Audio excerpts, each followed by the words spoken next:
Vamos dar início a mais uma aula do curso de formação de profissionais na área de dependência química, formação de terapeuta conselheiro em dependência química, coordenador e monitor de clínicas e comunidades terapêuticas. Hoje é a nossa quinta aula.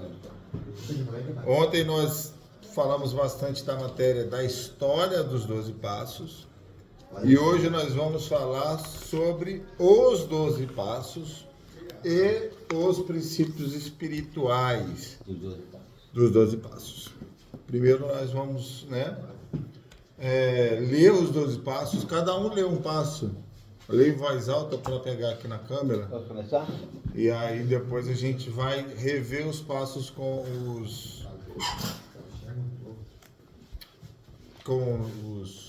princípios e vamos falar um pouco de cada passo, tá? Pode começar. Primeiro passo. Admitimos que éramos impotentes perante a nossa adicção, que nossas vidas tinham se tornado incontroláveis. Segundo passo. Devemos acreditar que o poder maior do que nós poderia devolver-nos a sanidade. Terceiro passo. Decidimos entregar nossa vontade e nossas vidas aos cuidados de Deus, da maneira como nós o compreendemos. Fizemos um profundo e destemido inventário moral de nós mesmos. Admitimos a Deus, a nós mesmos, e a outro ser humano, a natureza exata, das nossas falhas. Sexto passo. Notificamos-nos inteiramente a deixar que Deus removesse todos esses defeitos de caráter. Sétimo passo. Humildemente pedimos a Ele que renovasse nossas... Removesse, irmão. Removesse nossos defeitos. Oitavo, gente. Fizemos uma lista de todas as pessoas que tínhamos prejudicado e dispusemos a fazer reparações a todas elas. Fizemos reparações diretas a tais pessoas, sempre que possível, exceto quando fazê-lo pudesse prejudicá-la ou a outros. Décimo passo. Continuamos fazendo inventário pessoal.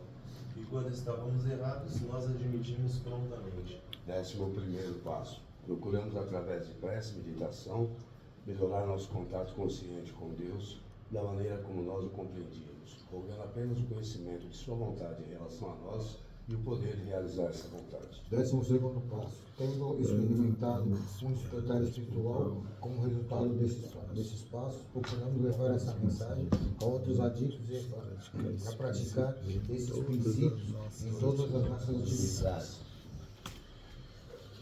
Bom, a literatura dos passos ela é bem grande, mas ela é bem importante a gente ler e debater sobre ela. Vamos ler um pouco a literatura para a gente realmente, Pode cada um ler um passo? Não, porque eu vou dar uma encurtada, porque senão a gente fica uns bons dias, né? Mas vamos lá, qual que é o fundamento? Eu já falei isso algumas vezes, mas nessa aula é preciso falar logo no começo para vocês entenderem. Existem várias técnicas de terapia, né? Para o terapeuta em dependência química, existem várias técnicas também, porém o básico, o mais importante é isso daqui. E você pode começar assim a trabalhar como terapeuta em dependência química numa comunidade se você não saber entender e saber manejar os 12 passos. Por quê? Porque tem comunidades que trabalham com os passos mesmo, diretamente, é só os passos. E aí, como que é trabalhar os passos? Porque talvez vocês nunca fizeram e nunca estiveram no lugar que trabalha os passos. A aula de passos é assim, ó. Tem o primeiro passo, então a gente vai fazer a aula de primeiro passo hoje. A gente lê o primeiro passo e passa as avaliações. E aí, os acolhidos ficam na sala preenchendo as avaliações naquele horário da palestra, entendeu? O que pode ser muito feito também. Um dia, na parte da manhã, eu leio o primeiro passo, leio a literatura e explano o primeiro passo. De tarde, boto todo mundo na sala fazendo as avaliações. As avaliações, essas respostas, tá naquele livro até que o Diego trouxe, no Dourado e Verde, né, que é o Guia dos Passos. Aquilo é o Guia dos Passos. O Guia dos Passos que eu mando são o Guia dos Passos um pouquinho diferente daquele. E eu também tenho o Guia dos Passos perante a Bíblia Despertar, que é um Guia dos Passos perante a Bíblia, né, que é um pouquinho diferente também. Mas todos te levam ao mesmo caminho, né, de recuperação, de transformação de caráter, e é o único programa que realmente tem base para qualquer assunto sobre a dependência química. Nada é mais importante do que os passos. Os passos nunca vai ser mais importante que um TRE, que um TCC, que entendeu? Nunca. O conceito básico do programa, que é a literatura, né? E o principal, a parte espiritual, que é partilhar, nada vai suprir isso. Então, assim, se eu quero começar numa área, o básico é esse. Se eu pegar os passos e eu realmente ler os passos, me aprofundar dos passos, pegar as avaliações para fazer as avaliações, depois que eu faço, eu já fico apto a ensinar outros. Porque é assim que é feito lá no NA. São pessoas que estão há mais algumas 24 horas na frente, que já fizeram os passos, que aí outros se identificam, pedem para ser padrinhos, e os padrinhos passam os passos que já fez outra hora para o seu afilhado fazer. E o caminho do NA não é só a partilha. Tá? Hoje em dia o NA tem se perdido muito, porque o NA, na sala que eu participava, tinha um dia que era dia dos passos, né? Reunião de passo, era reunião de passo. Eu não lembro se tinha partilha, mas era uma reunião voltada aos passos. E aí cada semana era um passo que a gente lia, debatia e passava as avaliações. Então era bem incisivo, sabe, a literatura dentro do grupo que eu participava. E depois de muito tempo eu participei de outros grupos que era só partilha. Você chega, aí tem aquela leitura da ata, tem a leitura da meditação diária, e aí abre as partilhas, depois tem a leitura do IP, abre as partilhas, leitura da ata, terminou a reunião. E a maioria é tudo teórico, também não tem prática. Hã? Tem umas comunidades que só parte de teórico. Não é a comunidade, estou falando nas reuniões de NA. Mas teoricamente. Então, aí tem comunidade que tem na minha clínica a gente tinha um grupo institucional, que é o grupo do NA dentro da comunidade. Então tem ata, tem ficha, tem panfleto, tem tudo. É uma reunião de NA, exatamente como fora. Só que não é aberta para público. A gente só abre para o HI, né? Para o HI participar. E assim, era muito bom, entendeu? E eu acho que era 3 vezes por semana, eu acho que era tipo assim, segunda, quarta e sexta, entendeu? Grupo de NA de tarde na minha comunidade. Nunca vi HI. Era muito legal. HI é importante. Parou de vir HI aqui, né? Não, parece que tá vindo, mas a HI vem uma vez por mês, em qualquer lugar, uma vez por mês. Eu também não, mas às vezes veio nos dias que eu não estava aí. Eu acho que veio nos dias que eu não estava aí. Eu acho que veio sim. Bom, mas vamos lá. Primeiro passo. Primeiro passo a gente bate tanto que a gente acaba até decorando, né? Mas o primeiro passo, o fundamento do primeiro passo é admitir. Mas não é só isso, né? É aceitar também o propósito, o programa, é aceitar toda essa condição e puxar a responsabilidade para mim. Então, como é que eu uso o primeiro passo para ajudar um paciente? Vocês podem ver que todo mundo está em conflito quando chega na comunidade. Outra coisa, como terapeuta, eu sempre aconselho qualquer acompanhamento, tanto didático como atendimento individual, depois de 45 dias. Eu enrolo bastante, eu não falo não, mas eu também não dedico tanto para pessoas que ainda estão no processo de abstinência e desintoxicação. Por quê? É um período muito tribulado e de muitas mudanças de humor.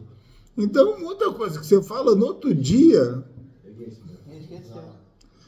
Entendeu? Ou então, no outro dia, ele está tão mal que ele nem consegue lembrar, ou então nem consegue absorver o que você fala, e você se frustra. Porque, pô, um dia o cara está bem, no outro dia o cara está assim, caraca, o que está acontecendo? Mas não é você, é a pessoa, e você está gastando energia à toa. E fora que é o seguinte, vocês já viram como que é no hospital quando tem guerra ou quando tem uma catástrofe? Vocês sabiam que os médicos avaliam quem vai morrer e quem vai viver? Infelizmente, na comunidade, quando você tem 80, 100 acolhidos e você é o único terapeuta, é mais ou menos isso. Mas dá para fazer Você tem que avaliar quem está na hora de ser ajudado por você e quem ainda não está na hora. Você não pode e não dá para você querer salvar todo mundo, porque você não vai aguentar. E aí você vai primeiro se frustrar, vai se sobrecarregar e na hora que você puder você vai usar.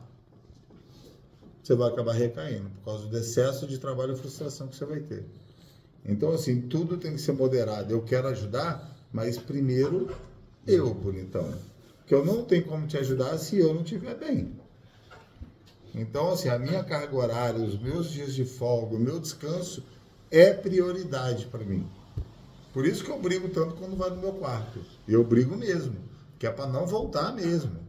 Entendeu? Porque por mais que às vezes eu nem estou tão cansado, mas se eu continuo com esse comportamento de continuar a noite inteira conversando, atendendo, isso vai me sugando e a longo prazo isso vai me prejudicar. E quanto mais corda eu dou, mais nego abusa.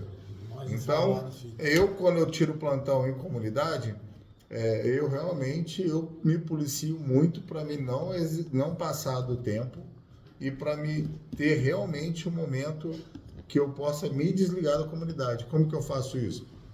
Boto o telefone, assisto um filme, assisto uma série, ligo para minha mulher, faço uma chamada de vídeo, conversa, porque por mais que eu estou ali, a minha cabeça dá uma aliviada de todos os problemas da comunidade. Entendeu? Eu boto meu telefone no silencioso, cara, e se acontecer alguma coisa grave, alguém vai esmurrar a porta. Entendeu? Aí é outra situação. E se você entendeu? não estiver lá? Não, mas aí alguém tem que estar de plantão. Mas aí, se eu não estiver na comunidade, não é problema meu. Não vão te achar. Não é problema meu. Vão ficar ligando. Se eu não tiver de plantão, tem que ter outra pessoa de plantão. Entendeu? Se eu não tiver de plantão, não é problema meu o que acontece. Tá? E assim, os profissionais de qualquer lugar do mundo é assim. Quem está de plantão resolve as situações que acontecem no plantão dele. E aí eu passo na ata o que aconteceu, para quem chegar depois saber o que aconteceu. Entendeu? Ah, mas eu sou o único diretor. Sim, aí como diretor, se eu estiver em casa e acontece um problema, eu vou ter que ver o que eu consigo fazer. Porque aí eu sou responsável do cargo de confiança. Como terapeuta, não. Como terapeuta, olha só, eu já trabalhei muitas vezes em plantão de 7x7. Então eu pegava, chegava segunda-feira, 2 horas da tarde na comunidade, guardava minhas coisas, me arrumava e ia para o escritório 4 horas da tarde fazer reunião de troca de turno. 4 horas da tarde o terapeuta que estava de plantão sentava, a gente batia um papo, ele me passava como estava, se tinha alguma situação. Se não tivesse, a gente tomava um café, ele ia embora, eu pegava o telefone terapêutico, o rádio e partia para dentro. E aí, cara, o que acontecia daquele momento que eu assumi o plantão para frente, eu não ligava para ele nunca, porque aí não era mais problema dele e eu não vou atrapalhar a folga do cara. Daí para frente é eu. E eu resolvia qualquer pepino, entendeu? E se eu não conseguisse resolver, tinha o diretor de plantão para me ajudar a resolver. Mas o cara que saiu do plantão, ele já não tem nada a ver mais com isso. E eu preciso tanto dar essa qualidade de descanso para o meu companheiro, quanto para ele me dar também. Porque quando eu estava de folga, os caras não me ligavam para nada. E aí eu descansava. Porque, olha só, não adianta me sobrecarregar, cara. Principalmente a gente, entendeu? Que temos o mesmo problema. A sobrecarga leva a gente à queda. Lá, se você vê os evites lá do NA, tá lá, ó, evitar sentir fome, evitar cansar, evitar fadiga, entendeu? Porque a fadiga nos leva a desistir e nos leva a buscar um estimulante. Aí sabe o que muitas vezes a gente faz? A gente toma café. O café não dá resultado, a gente toma energético, que acelera mais ainda, mas não é o que eu quero. E aí, cara, Eu acabo buscando algo que me tira daquele processo de fadigação. Que aí quem usa droga estimulante acaba indo por água abaixo. Então, assim, é importante como terapeuta eu ter os meus horários, eu ter o meu plantão, eu ter minha folga e eu saber policiar isso. Não é só porque eu sou terapeuta que eu tenho que atender todo mundo a hora que todo mundo quer. Não, não tenho. Entendeu? Tem horário, tem ordem e decência. Entendeu? Então eu preciso ser muito criterioso com isso. Bom, como eu posso ajudar uma pessoa a usar os passos para passar por todos os processos? Os passos é uma coisa, existe uma ordem cronológica dos passos. Se você olhar todos os passos, você vai ver que cada passo resolve uma situação. E entre um outro existe um alívio. Por exemplo, viemos acreditar que um poder maior poderia nos devolver a sanidade. No segundo passo. Primeiro passo já é 3 tapas na cara, né? Primeiro passo é 3 tapas na cara, um chute na bunda e se liga. E aí vem o segundo passo já buscando no poder superior que me ajudasse a me trazer na sanidade. Porque o primeiro passo me sacode e o segundo me dá um norte. Aí o terceiro já vem pedindo para me entregar as minhas vontades, né? O quarto já vem mexendo no profundo, mas o quinto, admitimos a Deus, a nós mesmos, a outro ser humano, a natureza, as nossas falhas. É onde eu partilho o meu quarto passo. Mas aí você já vê Deus no negócio. Você pode ver que um sim e um não tem Deus na parada, que é onde você precisa de meditar para ter forças para continuar. Os passos têm uma ordem até mesmo para você conseguir resolver as questões. Muitas vezes você não sabe o que responder para um paciente. Por exemplo, o paciente chega, primeiras 2 semanas na comunidade ou em abstinência, já quer pedir perdão para todo mundo, já quer resolver o mundo, já quer voltar com a mulher, já quer voltar para o trabalho, já quer tudo para ontem. E aí, que serviu para mim isso, tá? Assim, eu tenho um programa que tem uma ordem. Então, vamos fazer o seguinte, eu não sei se você está pronto para fazer isso que você quer. Não sei. Porque eu também não posso ser prepotente em falar que a pessoa não está pronta para fazer aquilo. Mas, olha só, a gente segue um programa aqui que, na ordem desse programa, vai ter o momento de fazer isso. Então, vamos cumprir o programa, que na ordem do programa, você vai resolver todas essas situações suas. Entendeu? E aí você começa a trabalhar os passos com a pessoa. Se você pegar o primeiro passo, ela admite, ela aceita, ela começa já a caminhar. O segundo passo já envolve Deus e já envolve a sanidade. Para me aceitar que eu tenho que esperar o momento de todas as coisas, né? Porque uma pessoa sã entende que tudo tem seu tempo. Há tempo para tudo debaixo do céu. Então a pessoa sã já entende isso. Então olha como que eu já trabalhei a cabeça do cara que queria resolver tudo ontem. Entendeu? O terceiro passo, eu preciso mostrar para ele que eu preciso de entregar as vontades dele. E que não é mais do jeito que ele quer. Pronto, ele fez o terceiro passo, você já botou o cara onde ele tinha que estar. Ele já está em recuperação, já está seguindo um programa. E aí no quarto passo ele começa a realmente se tratar interiormente. E aí o cara faz o quarto passo, faz um inventário, aí vem no quinto passo, já entra já na parte espiritual com Deus, pedindo para Deus, né, ajudar ele, e isso é bíblico. O quinto passo é bíblico, é confessar-vos uns aos outros para que sejais curados. O quinto passo é que você precisa compartilhar, né, tudo que está te machucando, que está doendo com outra pessoa. Então, você faz o quarto passo e compartilha. Então, olha como que você já... Olha a estrutura que você já criou no seu paciente. Ele admitiu, ele aceitou, ele entrou no programa, está cumprindo as regras.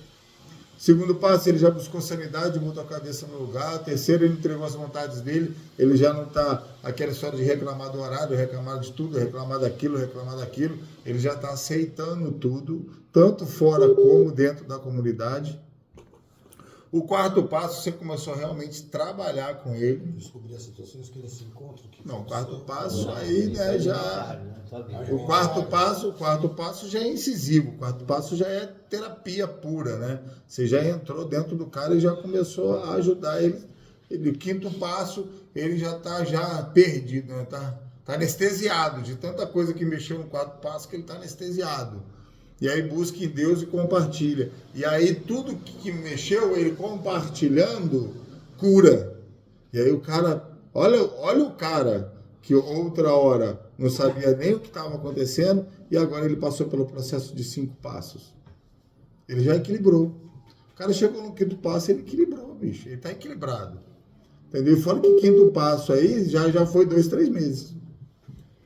Entendeu? Um cara bom aí tá com 1 mês e meio. Pelo menos para conseguir fazer os passos. Aí quando eu vou começar a fazer os passos? Pode ser no começo, porém, se ele ainda tiver com muitas oscilações, você vai ter que dar uma expandida no primeiro e no 2º passo. Não vai dar para pular para o 3º e para o 4º, porque se você tentar para o 3º passo e ele ainda estiver oscilando o humor dele, ele não vai aceitar entregar as vontades dele. Você vai bater, vai dar murro em ponta de faca. E nem fazer o 4º também. Não, e o 4º também não vai aceitar de jeito nenhum, porque aí se ele já não entendeu o 3º, ele não entra no 4º. E aí ele pula para o 6º, já começa a se prontificar, né, e já começa a entender que ele sozinho ele não vai conseguir remover todos os defeitos de caráter, ele já entrega na mão de Deus para que Deus faça isso. E aí olha a humildade. E aí se você vê lá nos nossos princípios, né, primeiro passo, tem o princípio da aceitação. Segundo passo, humildade eu acho que vem em quase todos, né, inclusive no 6º. Mas no 2º honestidade, humildade, para pedir para o seu poder superior devolver a insanidade, mente aberta. Na verdade, vamos botar assim, o primeiro é a aceitação, o 2º é mente aberta. Né? Porque eu preciso abrir minha mente para entender que minha mente não está funcionando e eu preciso de retomar a sanidade. O 3º é boa vontade. Então, ó, temos aceitação, boa vontade, aceitação, boa vontade, aceitação, mente aberta, boa vontade. O 4º passo, comparado com os princípios, é a honestidade. O 5º passo já vem até mais, né? Porque admitir a Deus, a nós mesmos e a outro ser humano é humildade. O 6º passo, humildade, porque aí eu coloco, me prontifico inteiramente que Deus me ajude a corrigir meus defeitos de caráter. Eu não mais sou prepotente em achar que eu vou conseguir fazer isso. Porque eu preciso botar Deus no negócio, porque eu entendo que os meus defeitos de caráter estão tão enraizados que eu sozinho não vou conseguir mudar. E aí eu boto Deus no negócio. E para isso eu preciso ser bastante humilde, honesto. 7º passo, humildemente pedindo para que ele removesse nossos defeitos. Então eu peço para ele entrar no negócio e depois eu realmente suplico para ele tire os... Então é humildade, honestidade, boa vontade, mente aberta. O 8º passo. Aí o cara chegou no 8º passo. Mas olha só, vocês entenderam a estrutura que você tem que criar no paciente para conseguir ajudar ele no 8º passo? Se ele chegar no 8º passo e não estiver bem estruturado, ele vai tropicar. Não, ele não vai passar. Primeiro que é o seguinte, a maior dificuldade dos passos é passar do 4º. Vai ser complicado. Entendeu? Muitos até escrevem, mas quando escrevem surtam e fogem. Ou mente. Não escreve real. Porque quando você precisa de encarar você com você mesmo é o mais difícil. Porque você começa a entender que é você que está destruindo a sua vida, é você que é culpado de tudo, e sinceramente admitir isso não é fácil. Para ninguém. Para ninguém. Entendeu? Ninguém é culpado de nada. Eu sou culpado de todas as coisas. E quando eu escrevo, não é todo mundo que aguenta, não. Mas é a única maneira provada, com maior êxito no tratamento de dependência química, é quando você segue esse programa. Porque esse programa vai te dar estrutura, vai te ensinar, vai te lapidar e vai te colocar onde você precisa de estar. Porque na hora que você chega no 8º passo, que você consegue pedir perdão para todo mundo que você tem que pedir, fazer as reparações, lembrando que o 8º passo diz que eu não devo tentar ou ir fazer reparações que pode prejudicar a mim ou a outros. A gente sempre dava exemplo lá no Incompasso, né? No Incompasso a gente falava, tipo assim, você traiu um amigo seu com a esposa dele. Aí você vai lá contar para ele? Lógico que não. Tá querendo morrer, né? Então, assim, se liga na missão, porque senão o 8º passo pode te matar mais do que a droga. Porque vai prejudicar outro alguém. Então, assim, qualquer coisa que eu possa ter que fazer para reparação que prejudique a mim ou ao outro, eu não tenho que fazer. Não é obrigado. Não tem que fazer. Não é questão de obrigado ou não. Não faz. Entendeu? Você precisa de perdoar e se perdoar que fez aquilo sem a reparação. Porque isso é possível sim. A partir do momento que você pensa com você mesmo sobre a situação e realmente se perdoa pelaquela situação e processa aquilo tudo e vence aquilo tudo e segue em frente, está resolvido. Tá? 9, fizemos nossas reparações diretas a tais pessoas sempre que possível, exceto quando fazê-los pudesse prejudicá-la ou as outras, que é o 9, né? Porque o 9 e o 8º é bem perto, porque olha só, o 9 também, fizemos reparações diretas a tais pessoas. O 9 já também é um processo que, tipo 10º passo, eu continuo fazendo reparações quando eu erro. O 8º passo eu resolvo daqui para trás. O 9 eu resolvo todo dia, para não precisar mais fazer o 8º. Entendeu? Igual o 10º. Entendeu? Eu continuo fazendo meu inventário diário. Porque se eu não fizer o diário, daqui a pouco eu tenho que fazer o 4º, porque eu começo a acumular um monte de problema de novo. Então, olha só, a estrutura dos passos, ele te tira de um lugar perdido, de um lugar sem caminho e que você não sabe o que está acontecendo. E aí ele te ensina a admitir e aceitar todas as consequências de tudo que você fez. Ele te dá os princípios que você precisa ter para conseguir avançar nesses passos, que é os 5 princípios. Existem mais princípios. Eu acho que para mim esses 5 são mais importantes, né? E os outros meio que sinônimos. Então, ele me ajuda a me aceitar, a admitir as minhas falhas, os meus erros, minha falta de controle, a aceitar tudo que eu fiz, aí eu chamo a responsabilidade para mim, né? E isso já vai ser 3 tapas na cara, igual eu falo, 3 tapas na cara, um chute na bunda. Né?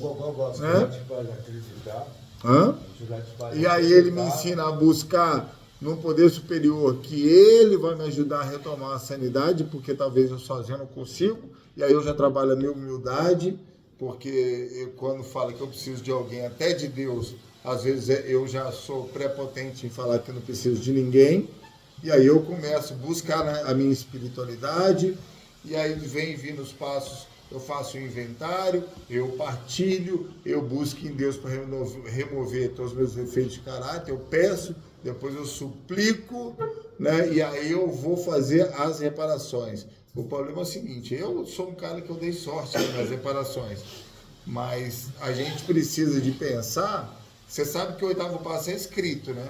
Então aí quando chegar no 8º passo, o seu paciente chegar no 8º passo, você vai virar para ele e falar assim, então vamos fazer o 8º passo? Então vamos ler, né? Aí a gente lê essa literatura para ele entender o que é o 8º passo, e aí ele vai escrever, ele vai fazer uma lista de pessoas e o que ele tem que pedir perdão para essas pessoas. Isso aí também é quase um processo do 4º passo. E aí ele vai começar a buscar fazer essas reparações. Vai dar certo todas as reparações? Não. Então eu preciso de estar preparado para isso. Aceitar ou não, né? Até porque quando eu fiz isso, na minha lista, existiam algumas pessoas que já tinham falecido. Então, mas aí não tem problema, porque você... Não é.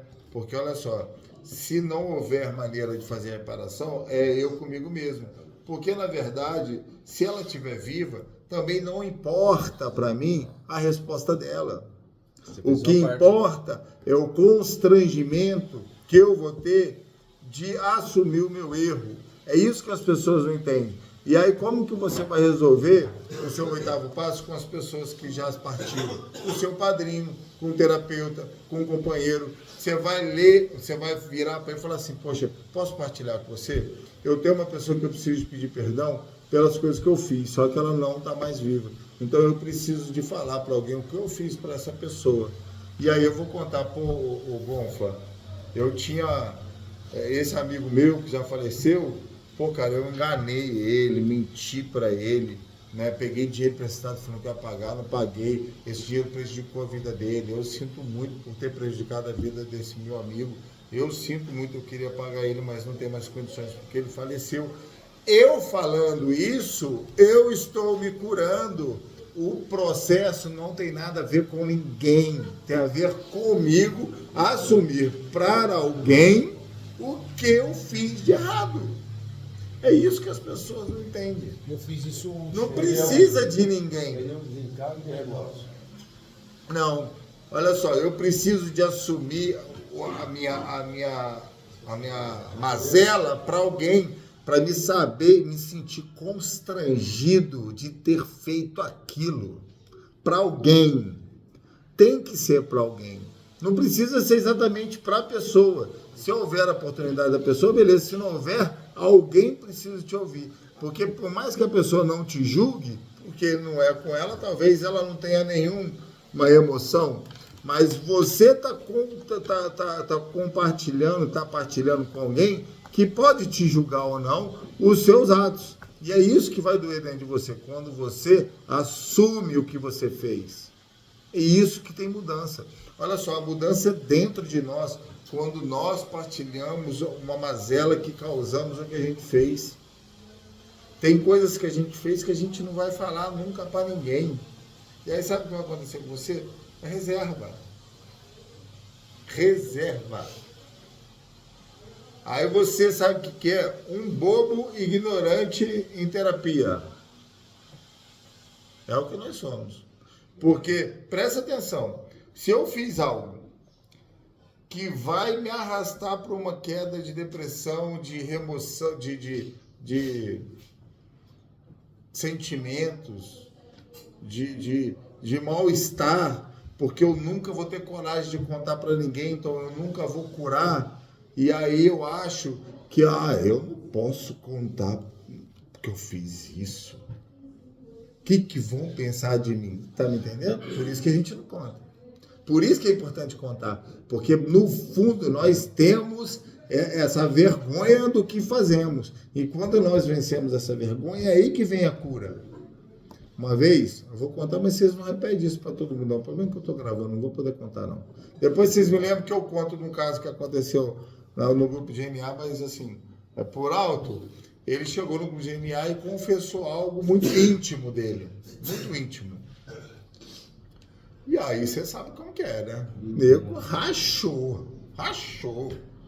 Entendeu? O nego zoou, o nego brincou. Aí tivemos que pedir para todo mundo parar e tal. Aí no intervalo o nego tava zoando. Aí tava cada um no cantinho falando, né? E o cara lá de boa. Eu, rapaz, fiquei imaginando, né? Doideira, né? Porque, assim, quem foi beneficiado na história toda? O cara que admitiu. O cara, porque talvez ele já não suportava carregar aquele segredo. E ele expor isso, por mais que ele tenha sido julgado, discriminado. O que está acontecendo aí, meu filho?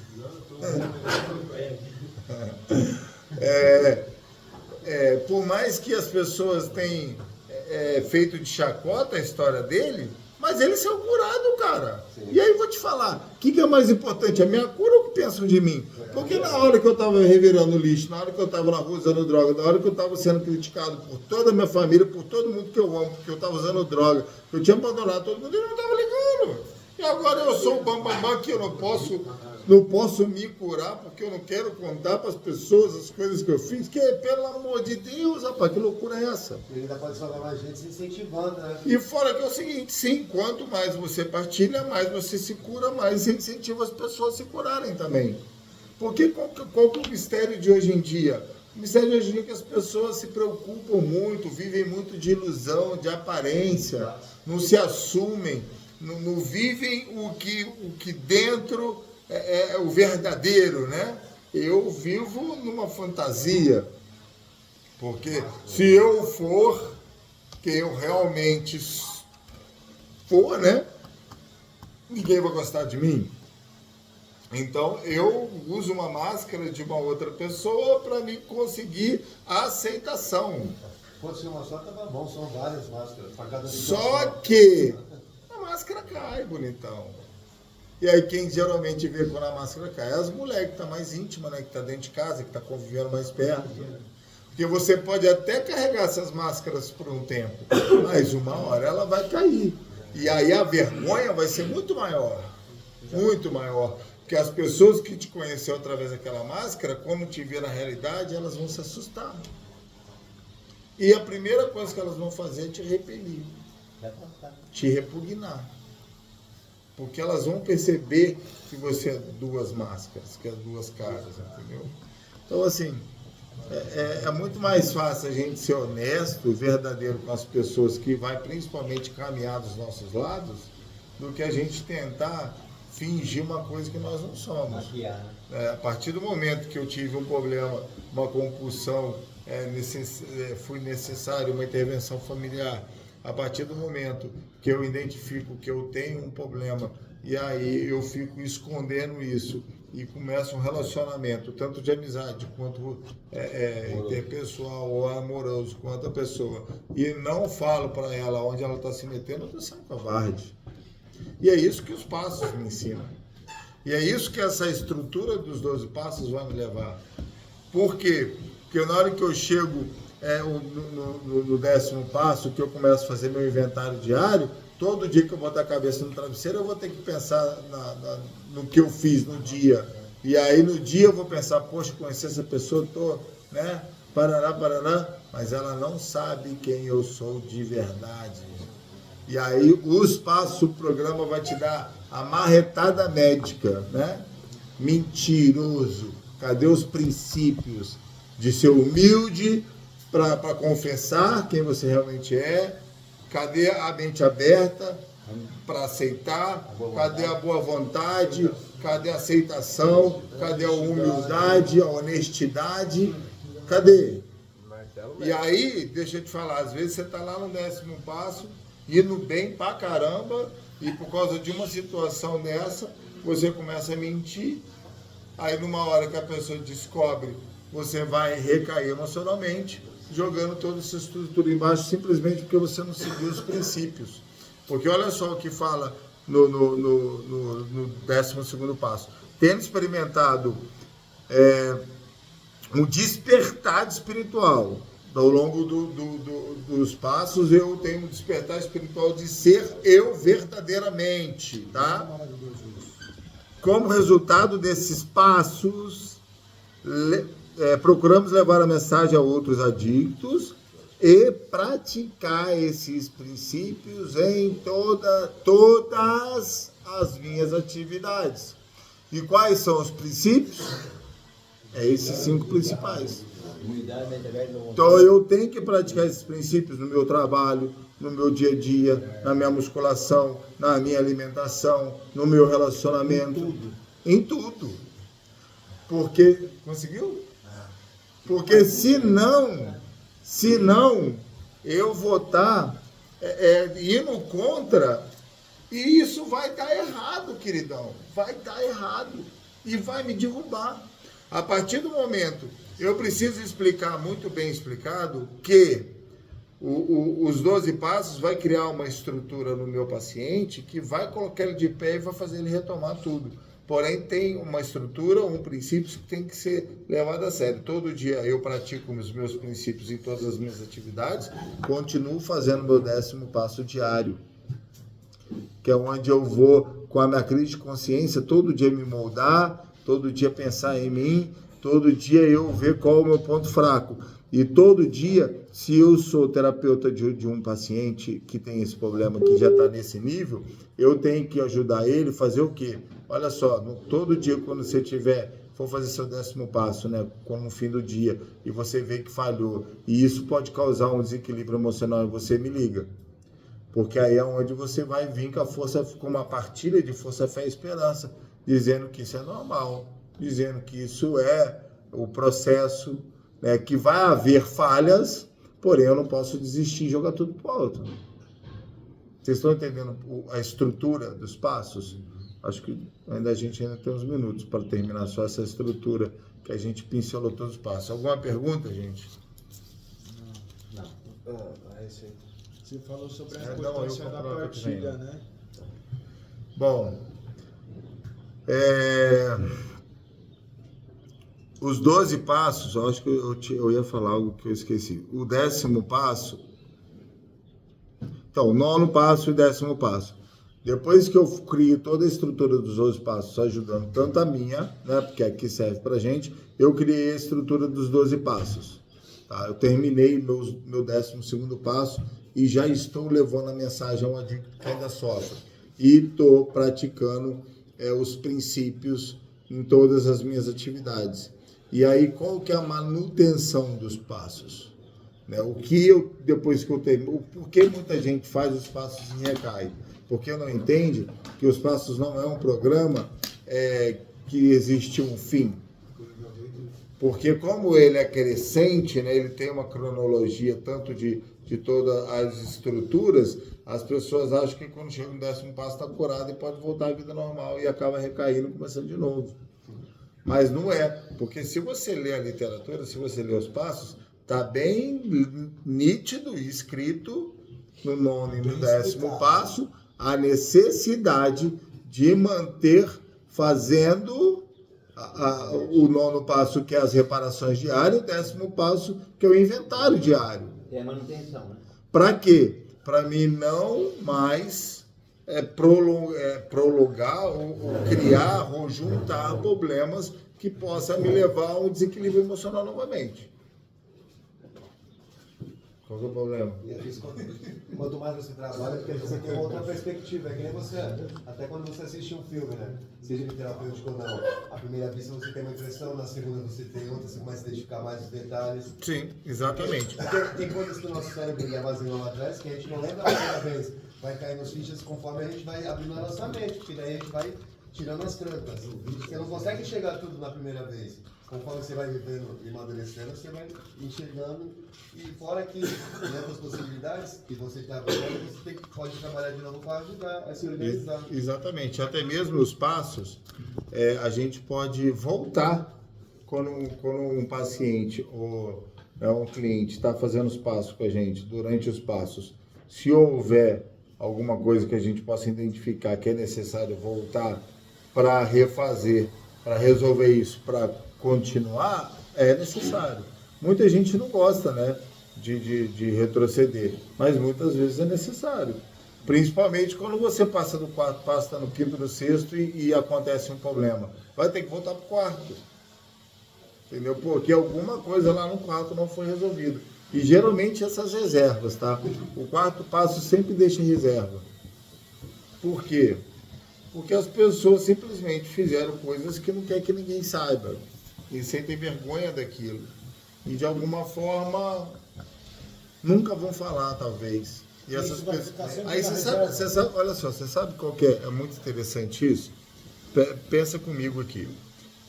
Por que talvez esse problema seja considerado incurável? Eu creio que talvez seja exatamente por isso. Porque talvez a maioria das pessoas nunca vão ter coragem de se abrir verdadeiramente e se curar através de confessar tudo que ela fez de errado na vida dela. E assim sendo, carregando mágoas, traumas e dores para o resto da vida. E assim sendo sempre necessário alívio, sempre necessário remédio, sempre necessário alguma substância para aliviar a sua dor. Então, talvez seja esse o maior problema da dependência química e seja talvez o porquê dessa doença ou esse problema ser considerado incurável. Porque, sinceramente, quem não tem um segredo? Porque talvez os que não tenham os caras que estão limpos. Entendeu? Faz sentido. Faz sentido.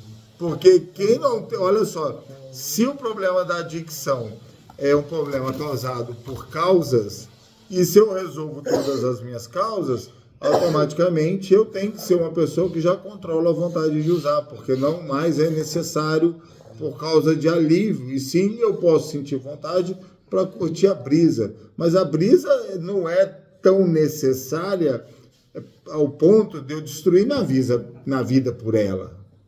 Não é. Não. Agora, quando eu estou numa crise de dor muito forte, ou eu carrego situações e coisas dentro de mim ao longo de muito tempo, eu acabo realmente preferindo destruir tudo e aliviar, mesmo que momentaneamente, porque eu não aguento mais, e às vezes eu nem percebo que eu não estou aguentando mais, porque muitas vezes eu simplesmente corro para o alívio sem ao menos entender o porquê eu estou indo. Mas lá dentro de mim tem o meu subconsciente que está me levando àquilo. Então talvez as pessoas que conseguem sair desse ciclo vicioso, ou que conseguem encontrar uma nova maneira de viver sóbrio, sereno, e estão aí a longo prazo, são pessoas que simplesmente foram igual o caso que eu contei do rapaz que foi sincero na sala e contou um detalhe íntimo dele, que por mais que foi chacota, mas curou ele segurou a vida dele. Então, assim, tem coisas que a gente entende, mas não faz. E aí depois a gente quer milagre na nossa vida. Essa situação que você está conversando com a gente agora, você já discutiu com outras pessoas? Já, sempre. O que essas pessoas te falaram? Todo mundo concorda, porque todo mundo tem coisas que não fala para ninguém e continua sofrendo por elas. A verdade é essa. Sentimento, né? Aí você sabe por que o programa lá fora funciona? Porque o programa lá fora incentiva as pessoas a falarem, incentiva as pessoas a se curarem, e lá fora há profissionais, quantidade de profissionais suficiente para fazer isso. E lá fora, todo americano, todo europeu está acostumado a partilhar com psicólogo desde pequenininho, nos colégios. Então, eles não têm problema em partilhar dores, traumas, situações. Então, eles se curam gradativamente, eles se curam ao longo da vida. Entendeu? E aí é claro que tem pessoas que sofrem ou passam por situações que aí rompem e realmente preferem continuar naquela vida, mas aí é por um outro motivo. Olha só. Não sei se eu entro nesse tema em outra aula, mas se eu entrar também é bom para reforçar. Bom, os passos trabalham o meu interior. Os passos me levam a reconhecer, partilhar todos os meus erros, para que eu, partilhando, seja curado, igual ao princípio bíblico lá, confessai-vos uns aos outros para que sejam curados. Me leva também à estrutura de fazer isso diariamente, para mim não mais criar uma dor enorme necessária de alívios, né? Que no caso seria a substância de preferência de cada um. Porém, há pessoas que passam por traumas que doem tanto que elas se colocam não só na situação de uso de droga, mas em outras situações para alívio dessa dor.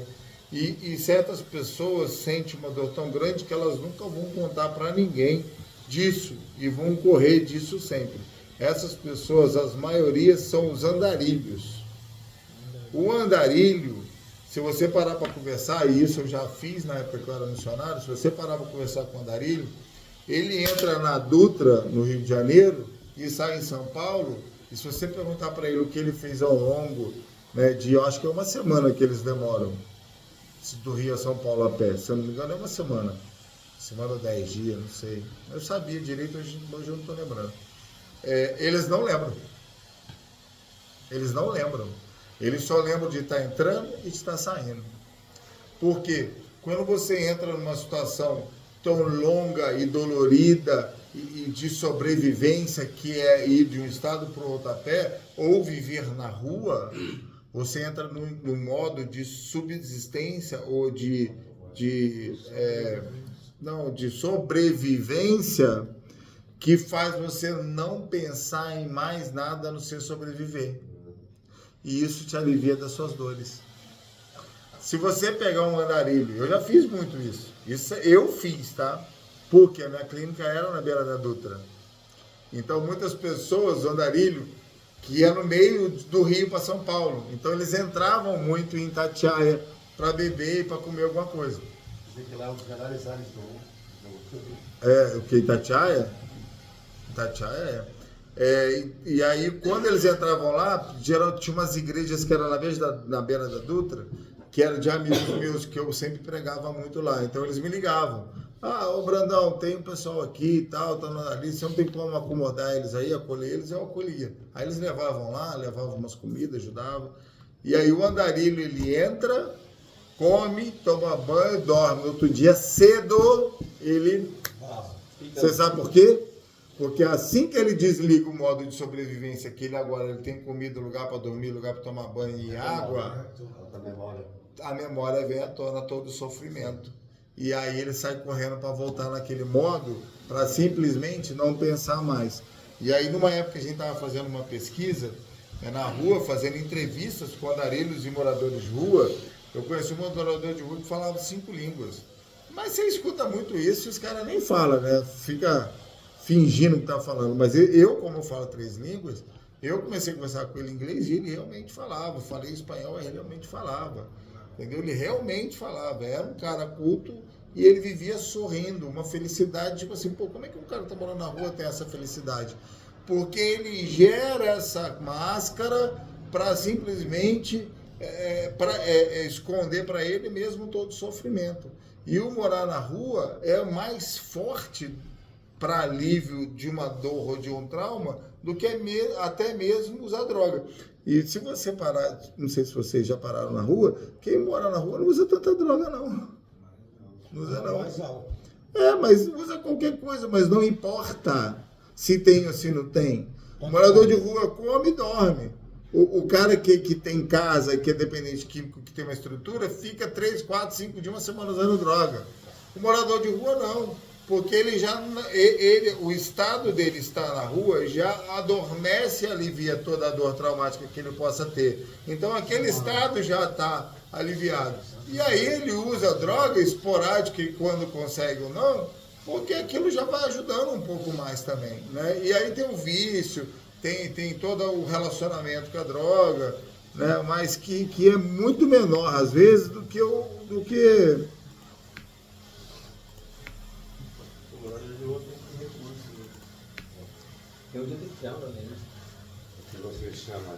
Vocês entenderam sobre isso?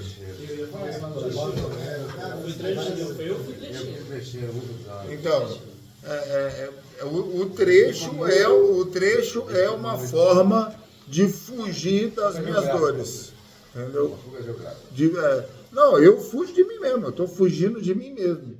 Entendeu? O trecho faz eu realmente desligar.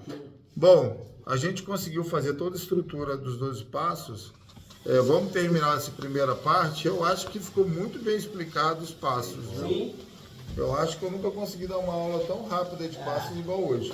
Mas vamos terminar, na volta a gente vê se a gente já pula para a próxima matéria ou se a gente pincela mais alguma coisa dos passos, tá?